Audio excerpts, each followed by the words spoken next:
Imagine a world where your entire life savings can barely buy you a single loaf of bread. A world where money is so worthless, it's cheaper to burn it for warmth than to buy firewood. This wasn't a dystopian fantasy, it was the harsh reality for millions of Germans in 1923. It's a story of how an entire nation's economy collapsed, and how the value of money simply evaporated into thin air. This is the cautionary tale of the Weimar Republic's hyperinflation. To understand how Germany reached this catastrophic point, we must first look back to the aftermath of World War I. The Treaty of Versailles, signed in 1919, imposed staggering war reparations on Germany. The Allied powers demanded a sum so immense, 132 billion gold marks, that it was economically crippling for a nation already devastated by 4 years of conflict. The German government, fragile and new, was faced with an impossible task: how to pay a debt that far exceeded its capacity.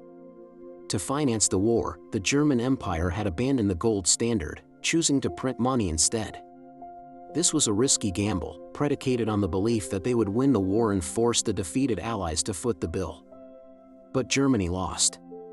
And now, the Weimar Republic inherited this policy of printing money, not to fund a war, but to pay its bills and the crushing reparations.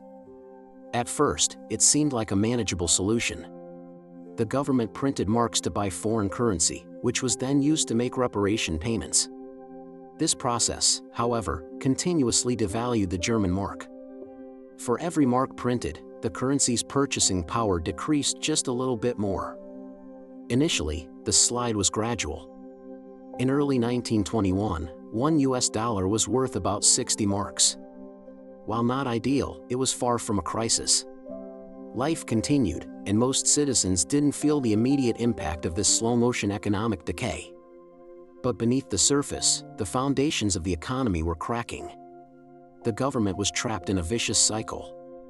The more marks they printed to pay their debts, the weaker the mark became.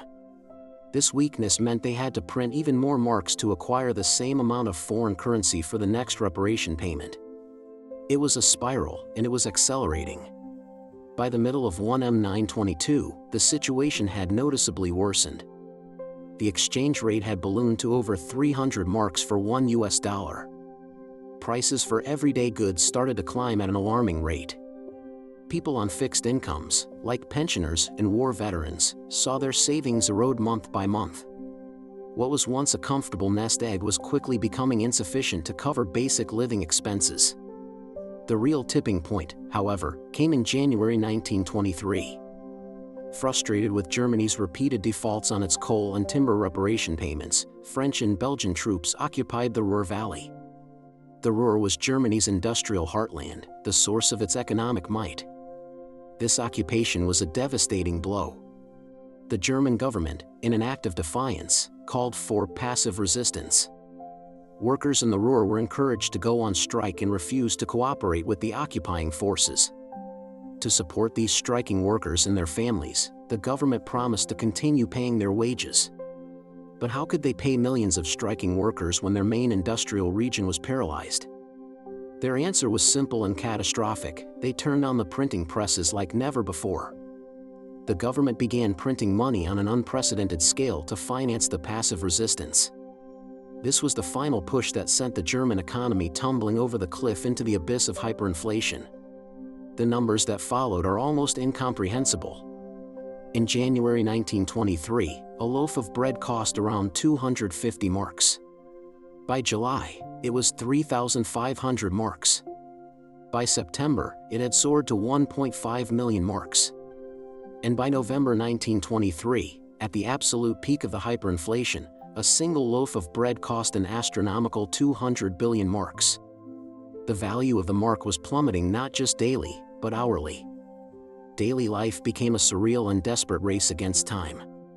Workers demanded to be paid twice a day.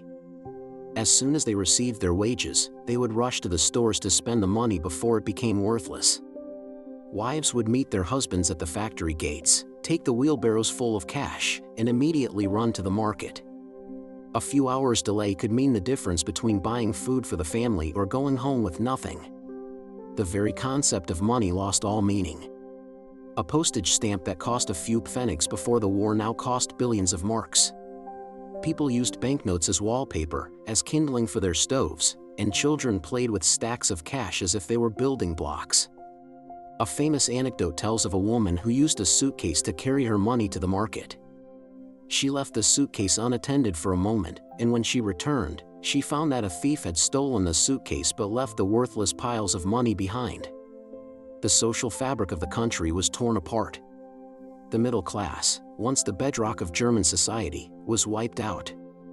Their life savings, bonds, and pensions were rendered utterly valueless. A lifetime of hard work and prudent saving was erased in a matter of months. This created profound bitterness and a deep-seated distrust of democratic institutions and the government that had allowed this to happen. People who had saved money were punished, while those who had debts were rewarded, as they could pay off their loans with now worthless currency.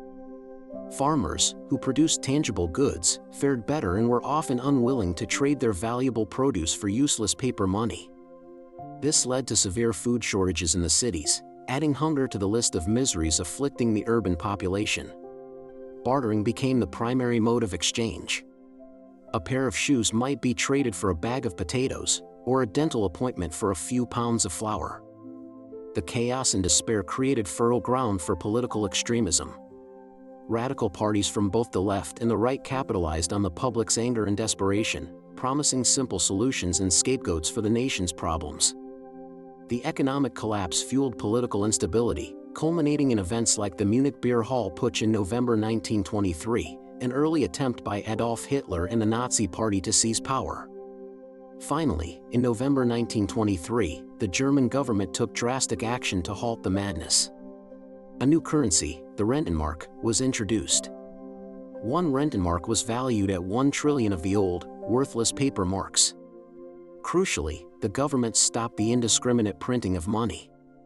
The Rentenmark was supposedly backed by mortgages on all industrial and agricultural land in Germany. While this backing was more psychological than real, it worked.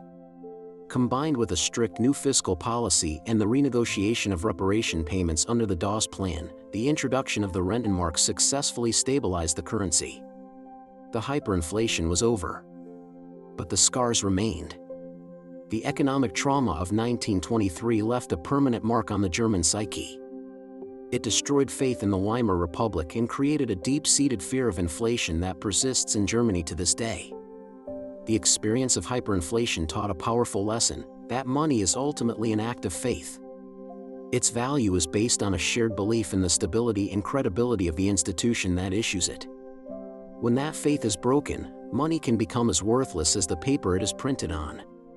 The story of the Weimar Republic is not just a historical curiosity, it is a stark reminder of the devastating consequences of irresponsible economic policy. It serves as a permanent cautionary tale for governments and central banks around the world about the importance of maintaining a stable and trustworthy currency. If you found this story fascinating and want to learn more about the economic forces that shape our world, be sure to subscribe to my channel, Financial Cake, for more deep dives into financial history.